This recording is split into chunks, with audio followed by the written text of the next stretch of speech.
Welcome everyone to the Regional Transportation Advisory Council 3C Committee meeting on May 29th, 2024.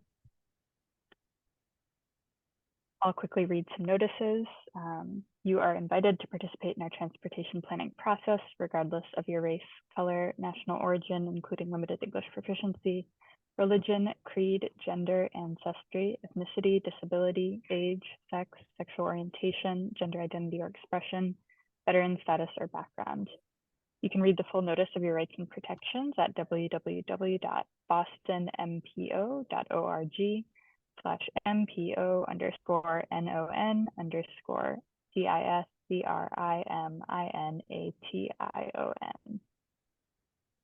Our accessibility statement: this meeting is accessible to people with disabilities. Zoom products are compliant with exceptions with the following standards: Web Content Accessibility Guidelines 2.1 Level AA standards and revised Section 508 standards. If you require any additional accommodations in order to participate fully in this meeting, or if you have any technical difficulties, please contact me, Stella Jordan of MPO staff, at sjordan@ctps.org or at 857-702-3675 or via the Zoom chat box. And a few guidelines to get us started. All participants will join the meeting with muted microphones. Please rename yourself to include your first name, last name, and affiliation. You may mute and unmute yourselves during the meeting, but please remain muted unless you're actively speaking. And to participate in the discussion, please select the raised hand function. You can find this by clicking either on the participants button at the bottom of the screen, and a window will pop up with a raised hand button at the bottom, or via the reactions button in the toolbar, and the chair will call on you. And if you're joining by phone, you can also use *9 to raise your hand. And I'll hand it back to you, and I'm happy to just drop the screen share if you want to just chat. Sure. Yeah, I think we can go ahead and drop the screen, now, and so it's still just spreading myself, so we'll see if anyone shows up. What do we need for a quorum in order to have this be an advisory council letter? I believe right now our quorum is 4. 4, okay, all right. That's not bad, so maybe we'll get 2 more people before the meeting is over, so I'll just start with you, Fred. I know I just dropped the draft. If you want to take some time to read it, that's fine. And in the meantime, I can maybe have a quick little conversation with Juleka about an element in the universe that's like I said, I'm not going to put this in the letter, but it's something I want to understand before making a request. So the first question is the universe that we're seeing in the appendix the same universe that was presented to the UPWP committee? I asked because I see a study there that was not in the universe that was presented to the UPWP committee. It's the Logan Casey study on curve management phase 4. Let me take a look. I don't have the universe pulled up just yet. Yeah.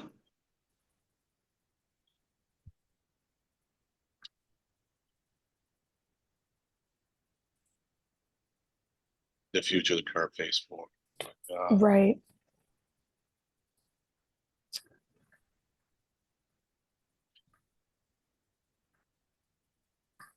So I think maybe the universe that's in the appendix is a more raw or draft version of the universe versus what I did end up presenting to the committee.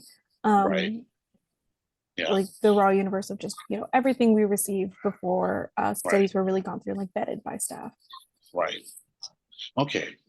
So now I guess maybe this is last week, because this is a bit of a problem for me, because that's I guess I feel uneasy about everyone seeing more of a universe than the staff, than the committee saw. Because it just seems to be that at a minimum, the committee should have seen everything, and if not, then it shouldn't be this document where we see everything first. And so I'm all for having the public see everything, but I really do have a problem with the committee seeing it for the first time, in the draft, and in particular this study, because this was one I was like really interested in. It was the first version of it in the 24 fiscal year 24 draft, and we didn't do it, and that's fine, but I did have a follow-up conversation with Logan and Tegan, and there was some miscommunication because there was a possibility of Logan and I doing some work on it, and we were both in a situation where we were waiting for the other one to get in touch. And so he told me that he had submitted this, and I didn't see it in the universe, and so I figured, for whatever reason, it didn't get included in the universe, but I didn't push it. I mean, part of me thinks, did I write a letter? I don't recall writing a letter. I didn't write a letter to you about this, right? Okay, so I didn't think I did either. And, although I was thinking about it, which is why I think I might have like a little false memory impression.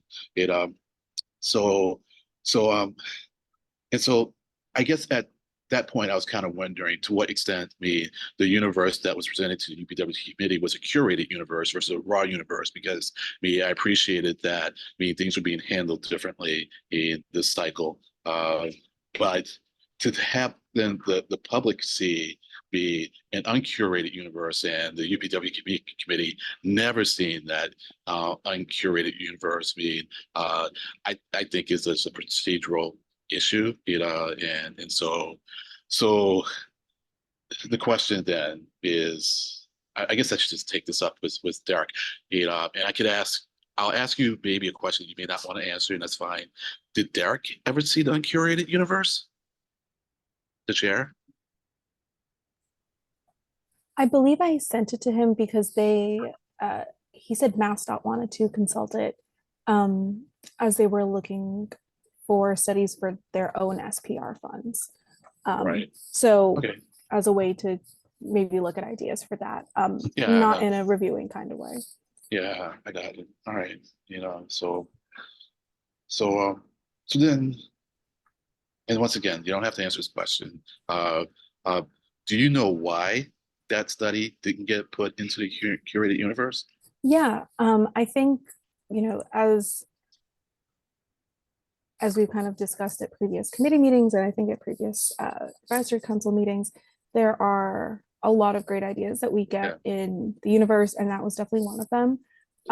But when we're making decisions about, what we can actually, like when we're having the conversations about the universe itself, we have to also take into consideration, staff capacity, and the kind of expertise that we have on staff to do certain work. And additionally, the feasibility of a given study to be completed within one fiscal year.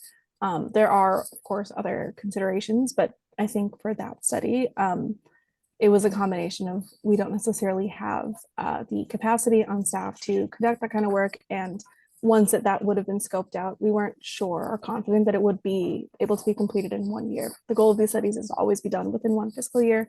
And we really try not to extend or carry over work into the next fiscal year. And this was one study where we weren't sure that would be feasible or that would do justice to the topic at hand. Yeah. Okay. All right. So then here's your, I'll pose this question once again. You don't have to answer it now. You don't have to answer it at all. But is my concern, from your point of view, a valid concern? I mean, should I not care? That the UPWT did not see an uncurated universe? Because part of me is like, well, I kind of want this committee to see it all, I mean, maybe that's just my sense of curiosity, and so should I not care that the committee never saw the raw universe, but that we're seeing it here? I mean, I'm not going to tell you whether or not to care. Yeah, I know. That was a crass way of putting it, I mean, let me rephrase it. Do you think that's a worthwhile concern? I understand your concern for sure. The real, what we try to do as staff is, when we're having committee meetings, we are doing our best to be the most efficient with everyone's time, because we appreciate that everyone's taking time out of their workday. And I think we had presented the raw universe last year, right? Yeah. And we had between 70 and 80 studies. I can't remember the exact number. Yeah. And it was a really great, selection of studies. Yeah. But then I had to come back to the committee and tell them, oh no, we have $150,000 for discrete studies. Yeah. And unfortunately, some of these, studies are just not going to be funded, or we're not going to be able to deliberate them, or even like kind of consider them, just because of the size or the scope. So to kind of prevent, prevent that, and to kind of get ahead of it, we as staff kind of went through and looked at studies that we are able to do.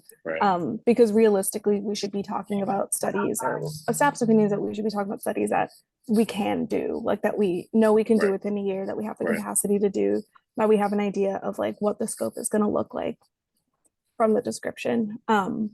So we internally thought it prudent to put forth to the committee studies that that kind of fit those criteria, that we knew that we'd be able to do. I think it was kind of an administrative oversight, internal oversight, to put this version of the universe in the UPWP, and I'll talk to our teams to rectify that, to make sure that whatever is in the appendix is what the committee saw and what we are kind of putting out as a universe. Yeah. Okay, great. Yeah, I mean, I think it'd be good for it to be a match meeting, and then I think in the UPW committee, it'd be good for us to be told that is a curated versus our raw universe, just so that we know that we aren't necessarily seeing everything that was proposed for the universe. And then if we want to see the raw universe, we can make a request, because there's some of us who just want to see those ideas. Anyways, I mean, I know it can be a lot, and the staff may not have the time or desire to spend the time curating it, because I know that just modifying the cell, to format it, takes time. And when you're trying to like fit a lot of stuff in, you try to get a lot of work done. It's fine, but for me, it could just be like a list of emails, or just output of emails that would be helpful. Because at least at that point, we get a sense of the interest of people being in the UPWP, which is good to know. So okay, great. All right, so Stella. Yeah, I just wanted to add to this conversation that, like, just because we, like, as Srileka said, staff goes through and sort of creates a subset of the universe that seems feasible. That doesn't mean that we're just like, tossing all of the other ideas to the side and not thinking about them ever again. We do use the results of this survey, as all of our public surveys, as inputs into like the LRTP needs assessment, the LRTP, and other areas. So, we're still, all of the other ideas are still like floating around in our work as well. Just wanted to mention that. Yeah, I hear you, and also, but and I guess the reason I kind of want to know more is because the ideas can be floating around, in our heads as well. Those of us who are part of the committee and not part of staff.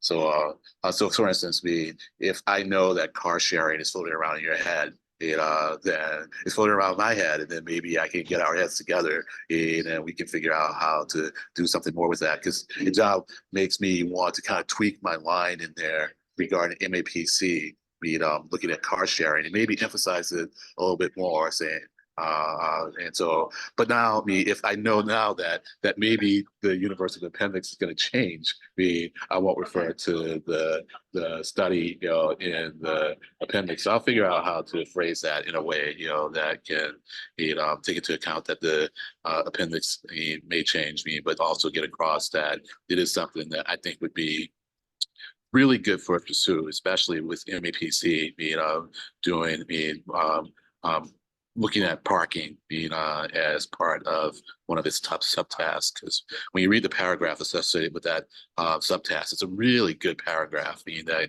it's very comprehensive in what they're trying to do with parking. And one thing I didn't see included in there is car sharing, which I think is a big component, towards making parking more efficient and dealing with, hopefully, hopefully dealing with some equity issues, and environmental issues. So, all right. Well, that's why I spent so much time on this, and hopefully gave Fred some time to read. Trying to do both at the same time here a Yeah, little bit, but Yeah, talk down, listen. Well, well, it may very well be, Fred, that you have more time to read it, and then it'll just be a letter from the two of us, if Okay. you wanted to go that way. So I would send a letter, and it would be from you and me as the participants in the advisory council, but it would be an advisory council letter. I just rip out that header, and send it from us. Otherwise, it'll come from me. no, so I'll admit I haven't gone back to look at the full universe, but the gist I'm getting out of this is that there's only 3 studies recommended to go forward due to funding limitations. And then you're highlighting some other items that of importance to the committee that we'd like to see hopefully move forward in the future. And going through there, I kind of agree with all the points you're hitting on here. It's just a lot of stuff to look at and just a limited amount of funds. Yeah, and also, I looked at all the other work that the staff is doing, because it is pretty much the work plan for the staff. And the discrete studies is a small part of it. And even when we had 2 to 3 times as much money for discrete studies, it was still a small part of the budget. But because we had so many more studies to review, in this document, we spent most of our time just talking about the studies, and so with so few this time, as was last year, we kind of branched out last year and looked at more of what the staff is doing, and commented on that. So yeah, as I kind of.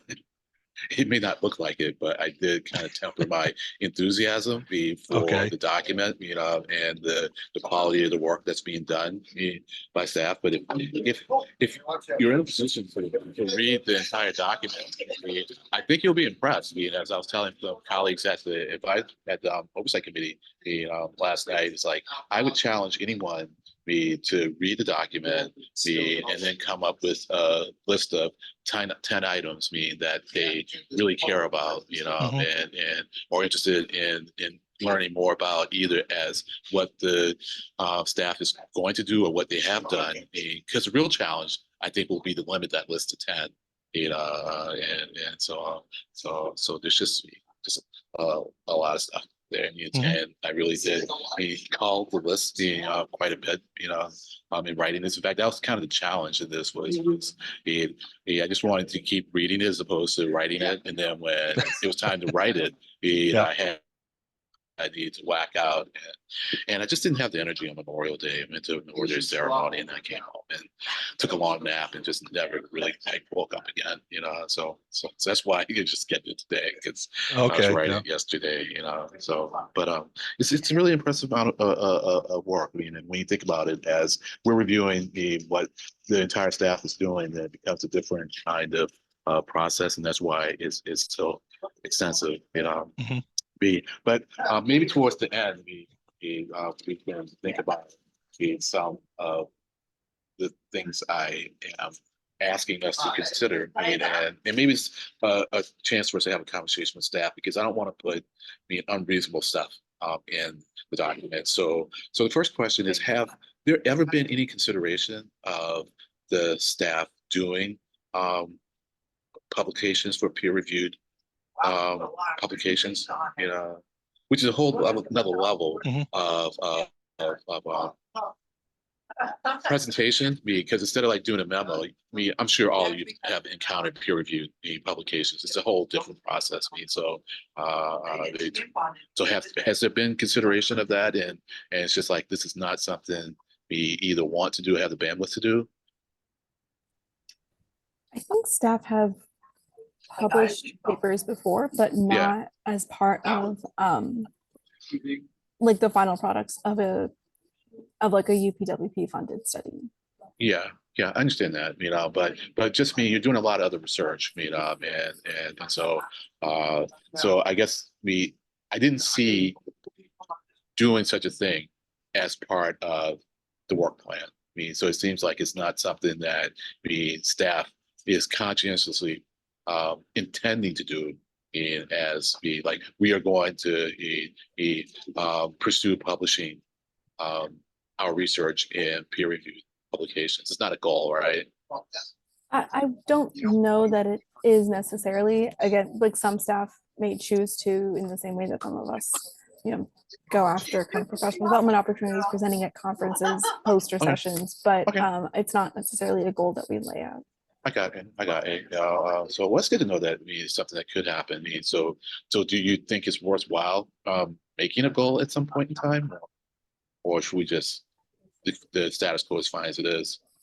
Again, this is really up to the staff person and their manager. yeah.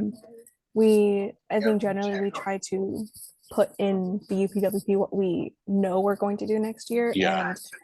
And, depending on the study, there may be some complications or limitations to what we can write about or publish, depending on like who the work is for. Yeah.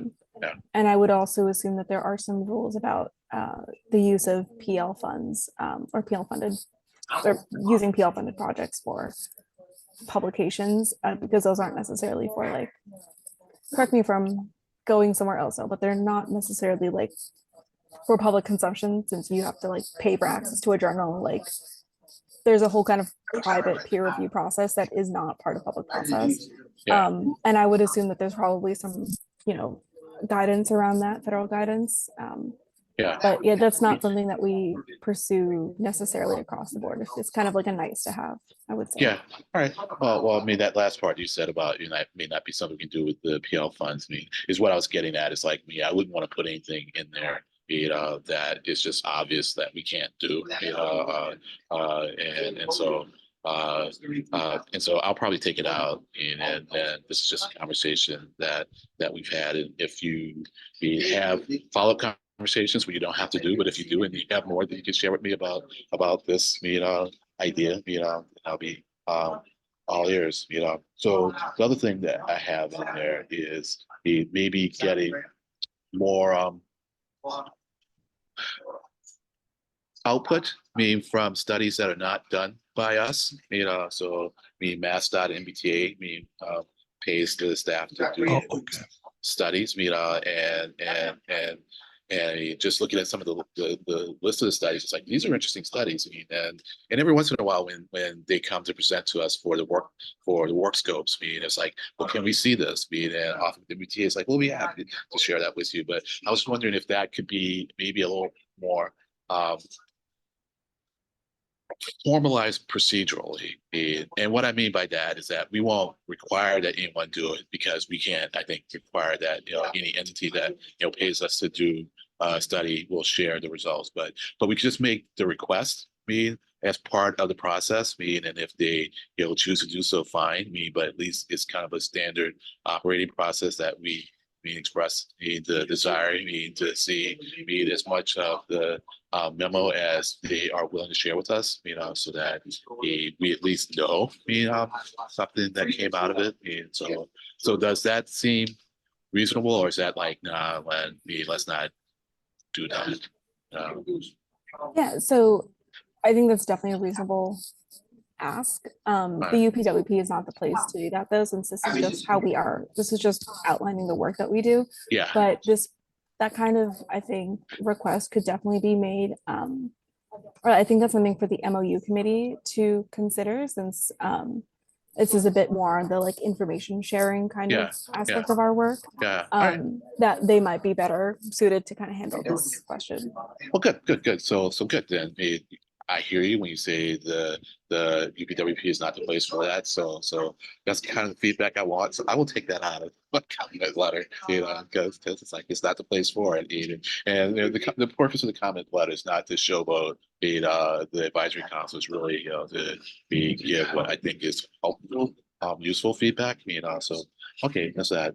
And maybe I can take this out too, but I just wanted to remind myself of it. So on table D1 in the appendix, you list all the studies that are done in the various subregions.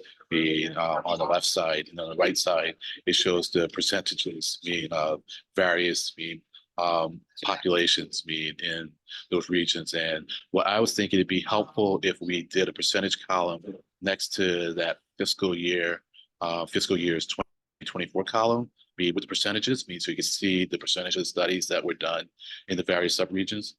Look, I can do the math. I got the numbers there to do the math. But it'd just be handy if it were presented in that table. That might be a case where it's just one column too many, for the table. And for aesthetic reasons, we prefer not to have it. But if there's no compelling reason not to have it, you can put it in. That'd be great. You see what I'm getting at? So just to clarify, you're asking for in table D1 to add a column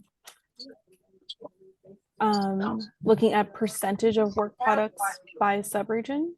Yeah. Okay. And that would be, where do you envision that fitting? Like between the FFY's 2020 to 24 total and then the next kind of demographic section? Yeah. Okay. Yeah, because the demographic section now gives you, like I said, it gives you the demographic information, and now, and it corresponds to each subregion. And now, if you can see like the percentage of studies that were a little sense of how the percentage of studies are matching up, with the demographics. Yeah, no, that is doable. Okay, fine. Like I say, it might be one column too many for that table. And in which case, if we could present in another table, that would be fine. And if you say no, that's fine too. No, this is definitely doable. It's definitely not one column too many. There are huge tables. Okay, all right. So then I think I'll drop that from the comment letter to if you're gonna do it, you know what I mean? So no need to put in the comment letter. Stuff that you've already done, because then. Okay, great. Well, thanks. Part of me was going to circle back and maybe have a one-on-one conversation with you about these items. If we'd had a lot of people here, and we're discussing the letter, but we have a little bit of time here, so getting through this now, and we'll just kind of drop those items from the comment letter. So, Fred, you've had a little more time. Anything else you want to add? No,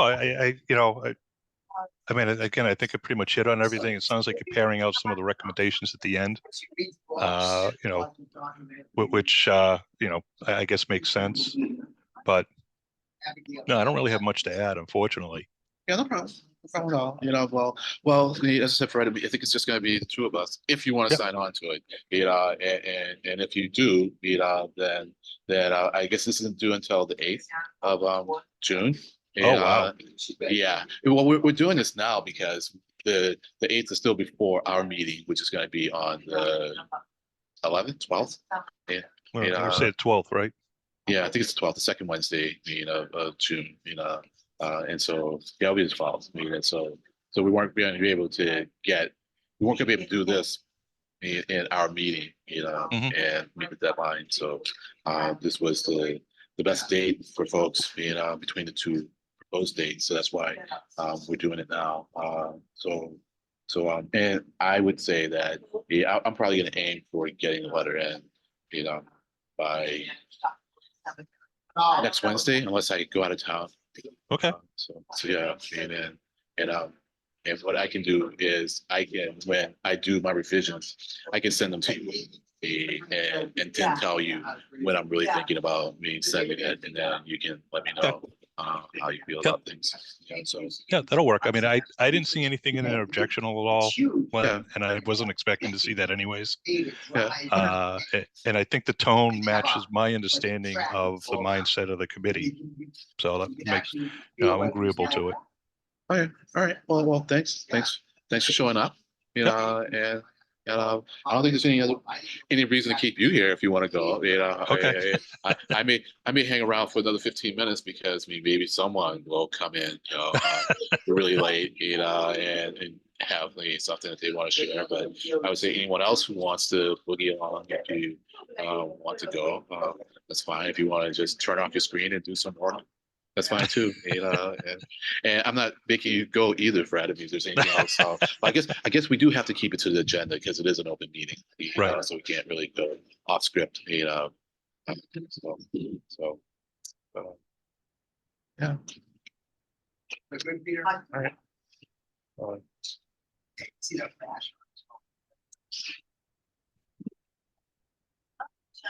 maybe we could talk about something UPWP related.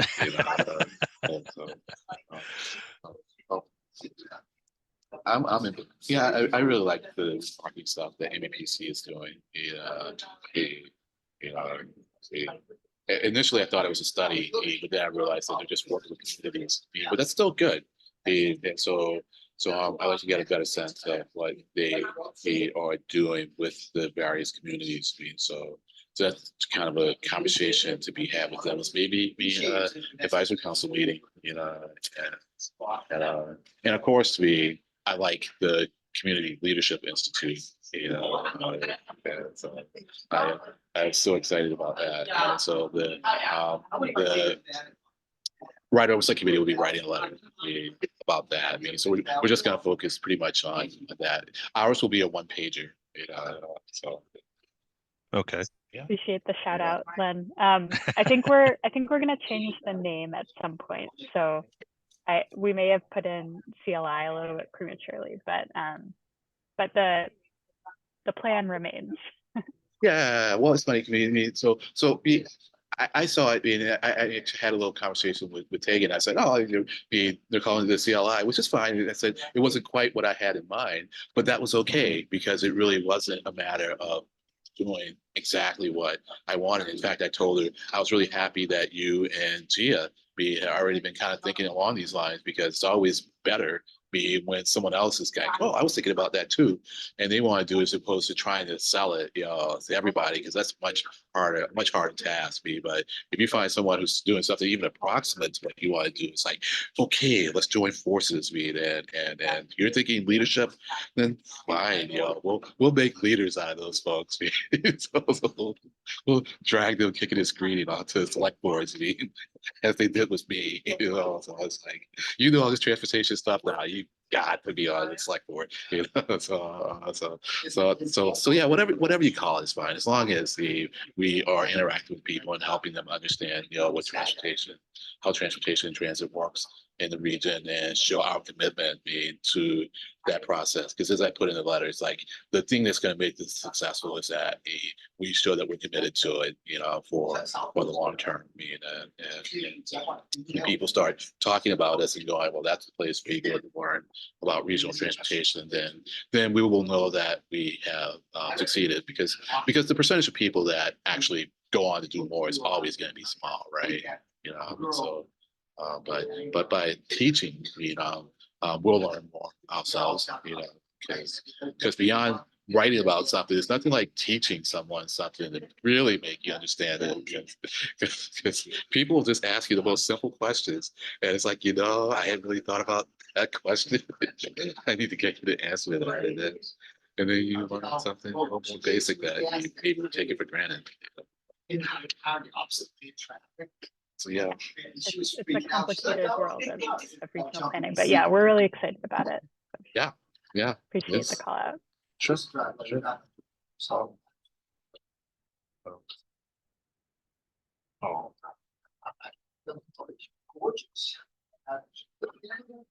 Well, maybe I can kind of go a little bit off script and put Shaleka on the spot just a little bit more. So this is your third UPWP or your second? This is my third. Your third. How you liking it? You're loving it, of course, right? And nothing like meeting with the advisory council. No, it's been a great learning experience. Yeah. And it's been great to see how the process has changed since my first year, and shadowing Sandy and then kind of being able to take it and make it my own over the last few years has been exciting. Yeah, good. Yeah. Sandy did a great job, and it's kind of nice that as we play musical chairs, in this region, that people generally aren't going too far away, and so they're staying relatively accessible, and so So now Sandy's on the board pretty much, with MBTA. Yeah. Kind of nice to have the insiders, also on the board. Yeah.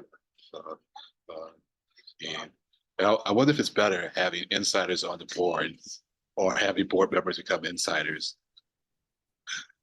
Because we're not seeing much of that, right? We're not seeing any cases like board members becoming insiders, are we? I can't think of any. Yeah. Yeah. Okay. Yeah.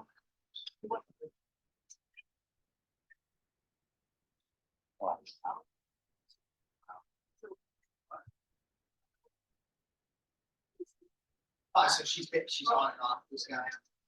She's. So did many people accept this meeting, Len, or is it just a handful of us?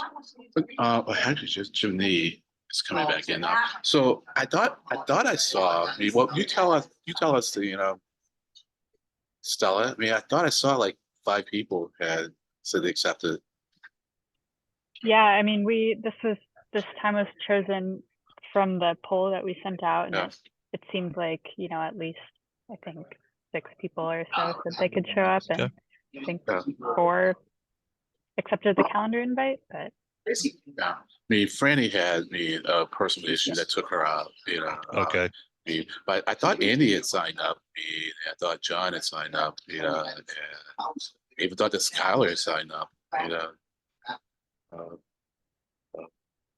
So, well, it is what it is. Yeah. But as I said, it wasn't like I was going to get upset by writing a letter and not having it be something that the advisory council as a whole, was going to submit. Now, maybe post facto, the group may sign off on the letter and we can put it up on our website, with the note that these are our comments on it, but they weren't delivered in time to be part of the official comments. Actually we can do that. Yep, makes sense. Yeah. But nonetheless, some version of this will come from you and me, Fred, and be part of the record, and as I often tell people in Arlington, it's like you don't have to be part of an official entity to have a voice. You just really need to show up at the table, and say what you have to say. And the more you know, generally, the more people are inclined to listen to you. Yep. He calls us the brother. Be like on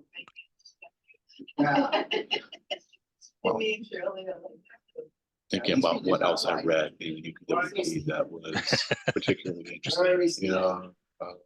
Well, I will say I like I think this is the second time it's been done. Maybe it's been done in other iterations. The chapter 3, where you list what was done, in the previous year, and then say what you want to do in the next year. Oh, there was one section that didn't have anticipated outcomes. I think maybe that might have been the public engagement section.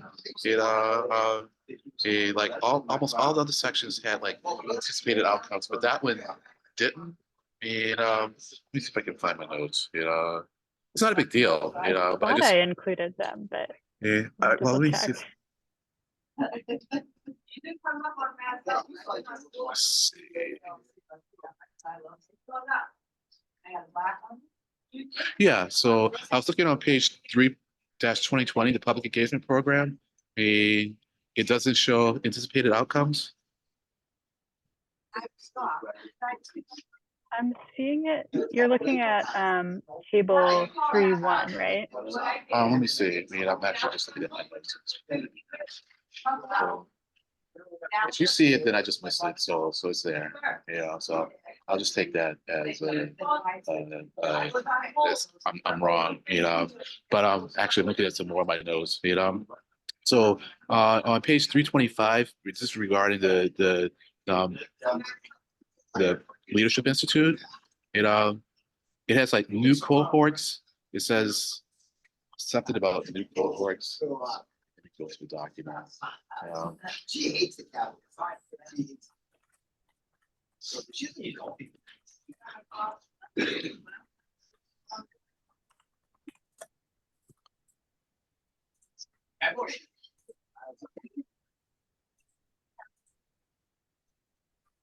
Nope, I guess that's been fixed, so, oh, okay. And to develop community leadership and student feels like engaging education for, okay, so this was like it. I was thinking maybe it should be like new cohorts instead of a new cohort. You see the distinction I'm making? Yeah. And if you see it, do you agree with it? Which, sorry, Okay, which section are you So looking sorry, at, Blaine? so this is on page 3-25. And the last bullet is develop the Community Leadership Institute and facilitate an Okay. engaging educational program for a new cohort of stakeholders. And so I'm thinking it just won't be a cohort. Yeah, Yeah, that makes sense. yeah, okay. And let's see. Go through some micro notes here that didn't make it into the draft because it just wasn't prominent enough, so on page 329, I think it's in the footnotes on the definition of LEP, so I think that's for, I don't think we have the definition of LEP there. I think we have the definition of Kind of big. it's more related to income. Yeah, so people with LEP, a person is considered to have a low income if their annual family income is less than or equal to 200%. And so I don't think that's the definition for LEP, right? You're right, we must have switched those. Yeah, and normally I would just like, I was like, they'll catch this, B, so I don't need to like point it out, because I mean, I know this is draft, and that's the nature of a draft. Little things like this, they just aren't part of the draft. We catch them later on, but since we have a little bit of time here, let's talk about them, Your close reading is always helpful, and you pick up a lot that we clearly don't when we're preparing the draft. Well, that's the way it is, right? I mean, it's like, because we see what we want to see, we see in our mind's eye. Yeah, so it's like, of course, that's what LEP is. You're like, I know what LEP is. You see that as you read it. So yeah. Okay, so this is just kind of a general question. I tried searching on 3 and 5 in order to understand which programs we have these 3 to 5 year. We're developing like these 3 to 5 year programs. So one of them was CMP. What were the other two? So all of our program work is going to be undergoing, I guess, like a kind of a longer term visioning and planning process. Okay, all right. The only one that is reflected in the UPWP this year is the bicycle and pedestrian planning program. Okay. But by next year, all of our programs, from engagement to the UPWP itself, CMP, resiliency, we're all going to be kind of developing these slightly longer term visions for our programs. Okay, good. All right, fine. That makes sense. All right. So, so one little consistency thing is, I noticed in some cases we call it the congestion management program. In other places we call it the congestion management process. I think in the executive statement it's called program, which is what I thought it was, and then I think in chapter 3 is called process. I just want to bring that in to alignment. Whichever word you decide on, they're both P's, right? So as I refer to the CMP, people know what I'm talking about. Let's see. What's that?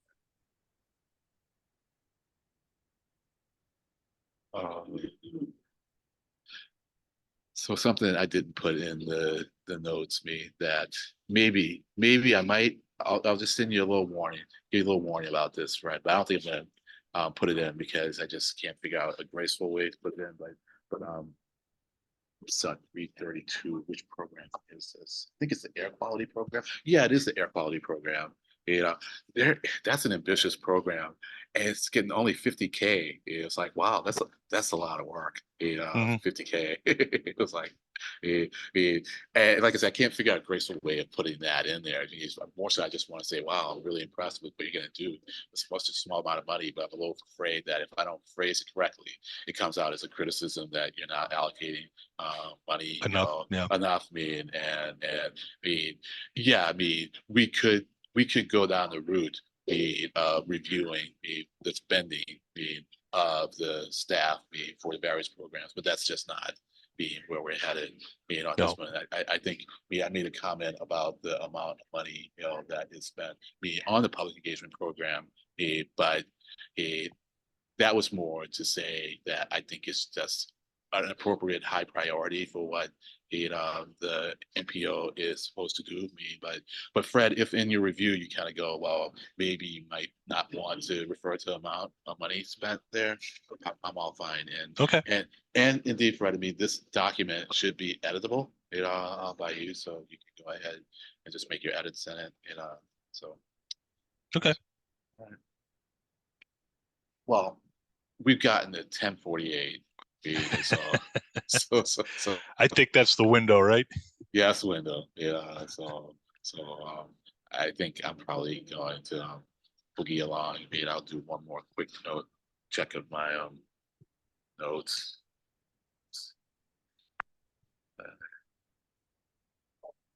Yeah, I just have one big question for Derek, but I'll talk with him about that. Yeah.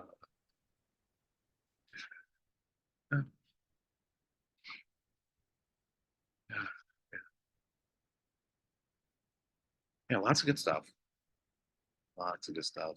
Yeah. It's almost enough to make me want to work, and do research with you all, but then I wouldn't be able to do this, Yep. So I guess as long as I get to consume all the wonderful work that you do, maybe I'm having the best of both worlds, so, so maybe then, so that people feel good leaving, I'll just bring the meeting to an end. Okay. There's no motion to be had, but I will express appreciation for everyone that took the time to show up, and hopefully it was worth your while on some level, so. All righty, so All take right. care. I'll be seeing some of you all later on, real soon. All right. Bye. Thanks meeting, all. bye. Thanks, Len. Appreciate the Thanks. feedback. Welcome. I mean, that would